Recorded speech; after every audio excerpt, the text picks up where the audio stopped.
মোৰ নৃত্য পূজা শেষ হ'ল। নৃত্য পূজা শেষ হোৱাৰ পিছত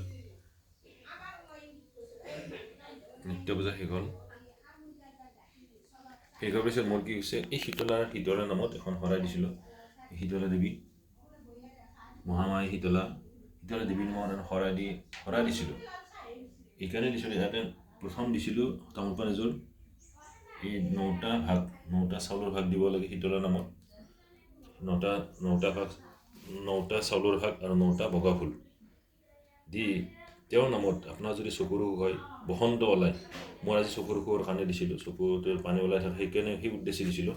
গতিকে এইটো নিয়ম হৈছে কি, শীতলাৰ নামত 9টা চাউলৰ ভাগ, 9 ভাগ চাউল, 9টা ফুল, 9টা পইচা, 9টা 1 টকা বুলি কথা নাই, 9টা পইচা হ'লেই হ'ল, আৰু তামোল পাণ এযোৰ আৰু শৰাই এখন দিছিলোঁ তেওঁৰ নামত, মাৰ নামত।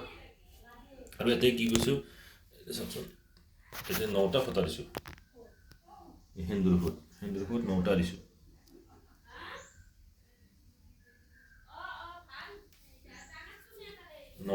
নটা সেন্দুৰ ফুল চাওকচোন, সেন্দুৰ, চাউল, ফুল, পইচা 9টা কৰিছোঁ। দিয়াৰ পিছত তেওঁৰ নামত আবাহন কৰি কিতাপখন ফুল এটা দিছিলোঁ। তাৰপিছত এই শীতলাৰ যিখন পাঁচালিখন আছে, শীতলাৰ যিখন পাঁচালি আছে, এই পাঁচালিখন পঢ়িব লাগে। 108 বাৰ বুলি নহয়, এবাৰ পঢ়ি তেওঁৰ নামত সংকল্প ল'ব লাগে যে কি উদ্দেশ্যে পূজাখন কৰিছে, মায়ে যাতে আশীৰ্বাদ প্ৰদান কৰে।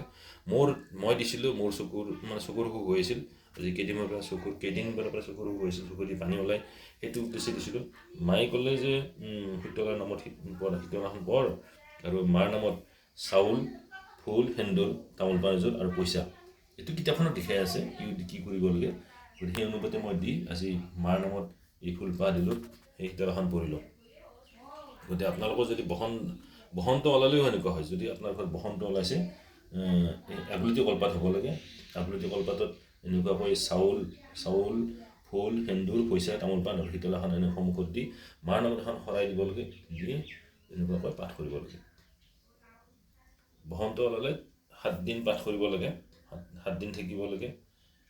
কিন্তু মই আজি মোৰ অকল চকুৰ অসুখৰ কাৰণে দিছিলোঁ মাৰ নামত। আজি মই দিছিলোঁ মোৰ ঘৰৰ মন্দিৰ, নিত্য পূজা কৰি শীতলা পাঠ কৰিলোঁ। আৰু বাবাৰ চৰণত কি আচৰিত, বাবাৰ স্পেচটো ভৰিখন অলপমান স্পেচ আছে, অকণমান জেগা আছে, তাতে বাবাক গণেশৰ ধ্যান মন্ত্ৰ মাতি যেতিয়া মই ফুলটো দি দিওঁ, প্ৰভু গণেশ বাবা ফুলটো গ্ৰহণ কৰা, এনেকৈ ভাবি তেওঁ একান্ত মানে ফুলপাহ দিওঁ, আৰু লগে লগে তেওঁৰ চৰণত ফুলটো ৰখি যায়। এয়া বাবাৰ আশীৰ্বাদ।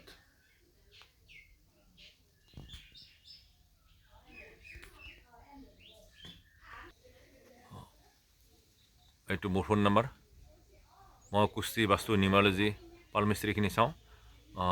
এইটো নাম্বাৰ উপৰি আৰু এটা নাম্বাৰ আছে 9864083011। এই দুটা নম্বৰত যোগাযোগ কৰিব, মোক লগ পাব, আৰু ফোন কৰি আহিব, মোক নিশ্চয় লগ পাব। আৰু হোম ভিজিটো মই কৰোঁ। হোম ভিজিটৰ কাৰণে যাব লগা হ'লে মোক আগতীয়াকৈ এপইণ্টমেণ্ট ল'ব, মই আপোনাক নিশ্চয় অকণমান হ'লেও সময় দিবৰ কাৰণে চেষ্টা কৰিম।